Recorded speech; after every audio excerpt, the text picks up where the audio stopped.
At this time, a musket firing demonstration. Point number 6. That's right over here. Things will go boom, and you will like it. Yeah! There'll be more to that call, but it's really mean.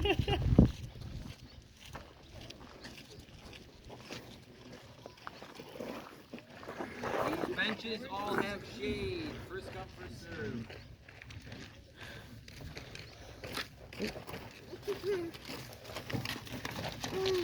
Put out their seats to get over here. So, here, could you grab my bag? The small one. All right. So today I am dressed as a French Marine. They're the same guys that built the French castle over there in 1726. All the stone in that building is original to 1726. So in about 3 years, that building turns 300. That's older than George Washington. I always like to point that out. Oh. All right, so just a couple of things about the uniform. Number one, this ridiculous-looking hat that I'm wearing on top of my head, and I can never stress this enough, this hat is not called the pirate hat.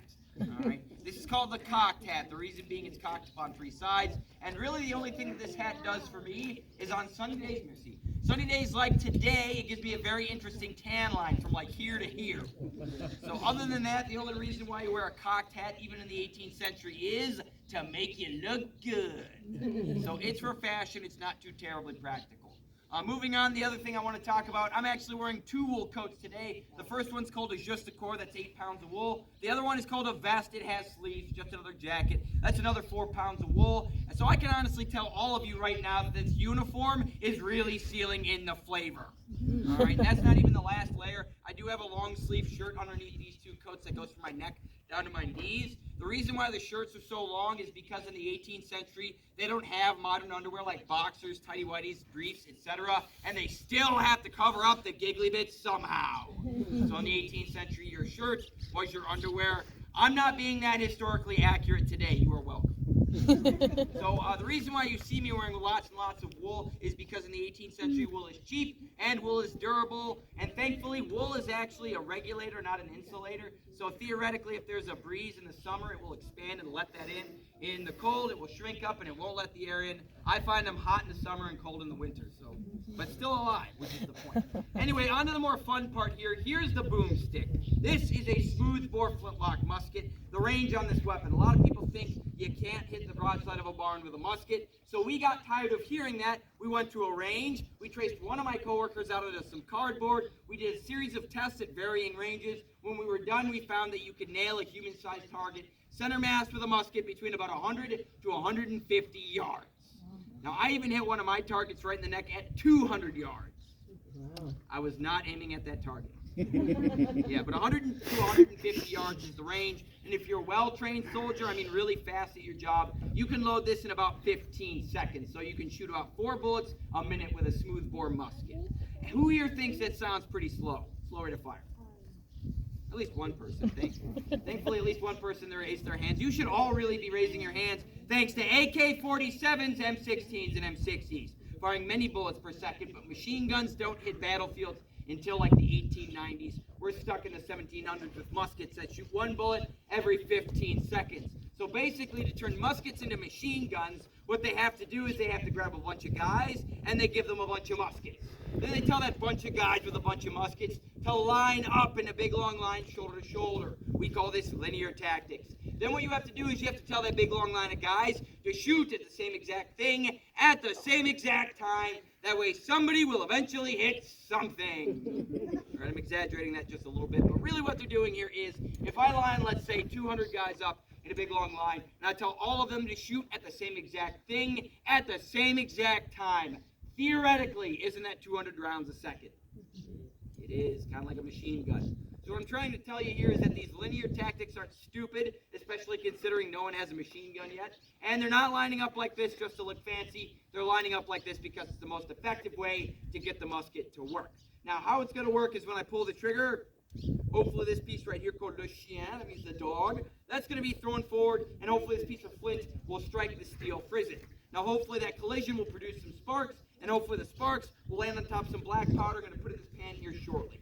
Now, hopefully that's going to make a small explosion, and hopefully that small explosion is going to travel through a small touch hole, and hopefully ignite even more black powder inside the barrel here. So hopefully that explosion inside my barrel is hopefully going to create enough pressure to hopefully send the round-lead musket ball out, hopefully for me as a Frenchman, into some English pig dog's chest. Yeah. Woo! The bias towards the English, by the way, comes with this very French uniform. But what word did I include a lot in that explanation? Hopefully, you got it. Hopefully on purpose, because the gun doesn't like to go off in weather conditions such as the sleet, the snow, the hail, the rain, too hot, too cold, too windy, too foggy, too muggy, too humid, and Thursdays aren't real good either. Just kidding. But I will give you a serious disclaimer. The gun might not go off on the first try, so don't laugh at me too hard until at least the 5th misfire. So, first and foremost, I'm going to grab a cartridge out of one of the coolest fanny packs you're ever going to see. The reason why this fanny pack is so cool is because it's got this neat logo on it, but the coolest part about it is it's filled with explosives. Woo! Yeah, that's my favorite part anyway. So my explosives here, it's just a paper cartridge, a paper tube filled with black powder, and there would be a musket ball right here at the bottom of the cartridge in the 18th century. However, today, I don't have a musket ball in here because up until now, all of you have been fairly well behaved. Just kidding. New York State and the insurance company really don't like it when I kill people. So no musket ball, but it will still go boom. Don't be discouraged. And don't worry, I'm not shooting at you. You guys are safe. Okay? So, first thing I'm going to do is grab this cartridge and open it with my teeth. Bon appetit. I'm going to pour some of the black powder into the pan. I'm going to shut the pan. I'm going to pour the rest of the cartridge down to the bottom of the barrel. Now I'm going to ram the paper cartridge down to the bottom of my barrel with my ramrod. Most importantly, though, and I'll warn you before I shoot, by the way. I'll give you a 3, 2, 1. All right, so I'm going to remove the ramrod from the barrel. It's a pretty underrated part of the reloading process because if you forget this in the barrel and you shoot the gun, we tested this out at the range too because we had to, you know. And what we found is it'll go about 30 to 40 feet through the air and land harmlessly on the ground.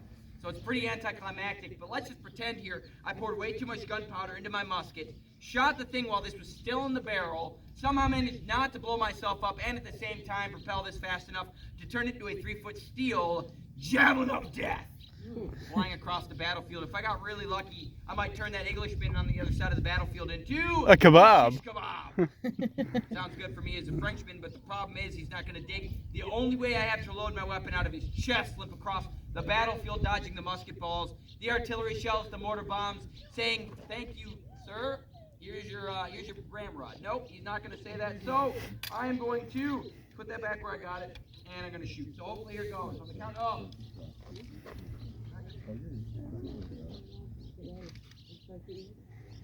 the count of 3, 2, 1.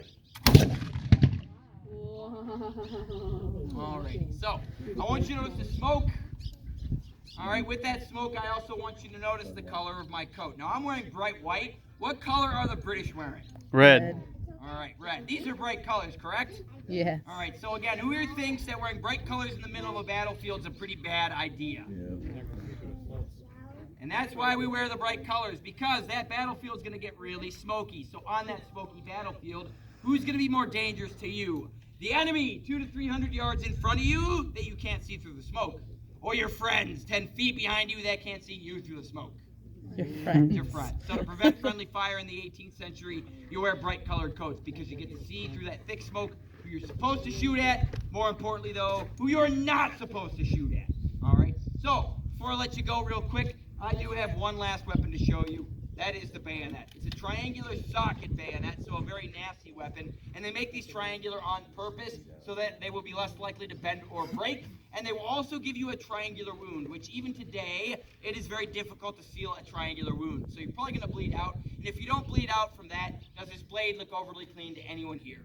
No. No. So you're going to get a nasty infection. So again, remember, they make these triangular to make the blade strong. That triangular wound is more of a side bonus. That is not why they're making them triangular, okay?